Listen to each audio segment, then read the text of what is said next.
Mom and Dad always say money is tight for us. So why are we buying a bunch of clothes for someone else? Sacrificing some of what you have is a good way to show the love of Jesus to others.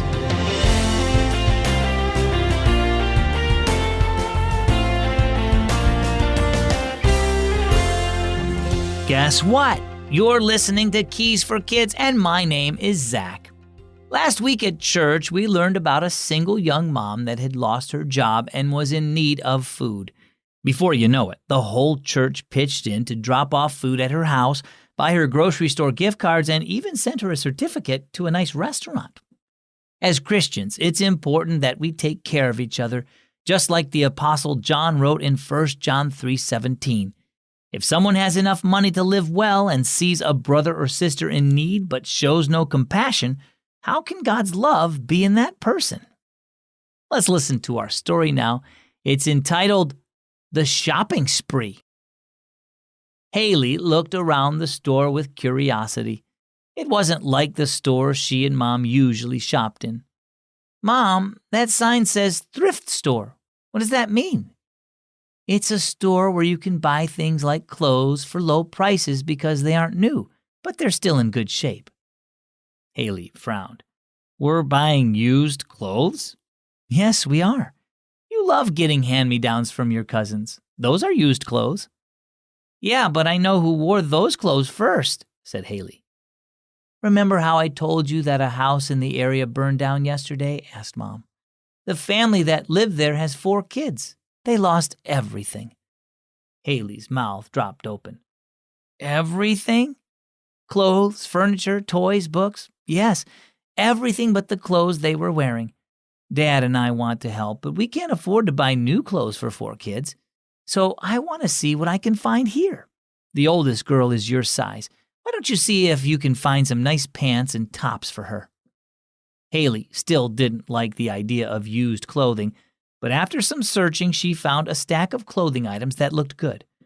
Mom, these jeans are brand new with store tags still on them, but they only cost $3 here. Eventually, Mom and Haley found enough clothes to fill a large bag for each kid with pants, tops, jackets, and pajamas.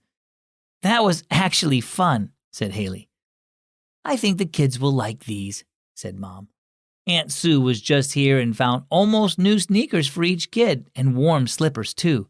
And Mrs. Ackley from church bought them new socks and underwear. Isn't that nice? Yeah, it still seems weird to shop for people we don't even know. Besides, you and Dad always say money is tight. Yes, money is tight for us. But the Bible tells us not to just look out for ourselves, but also for the interests of others. Jesus helped us when we needed to be saved from sin, and He wants us to help others. Maybe by helping to ease their burden, we can show them Jesus' love. Understand? Haley nodded and hugged her mom.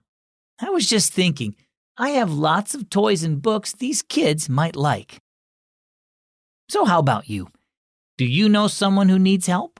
You don't have to be an adult to help someone. But depending on the situation, you may need to ask your parents if it's okay. If you see a fellow student who has no lunch, maybe you could share your sandwich with them. If you see someone being bullied, tell an adult and consider being a friend to that person. Look to the needs of others and do what you can do to help them. Our key verse is 1 John 3:17. If someone has enough money to live well and sees a brother or sister in need but shows no compassion, how can God's love be in that person? And our key thought, help others. If you ever have a question about what the Bible says, I would love to help you answer it. Your question could also be featured in an issue of the Keys for Kids print devotional. Send me your question today at keysforkids.org/HeyZach.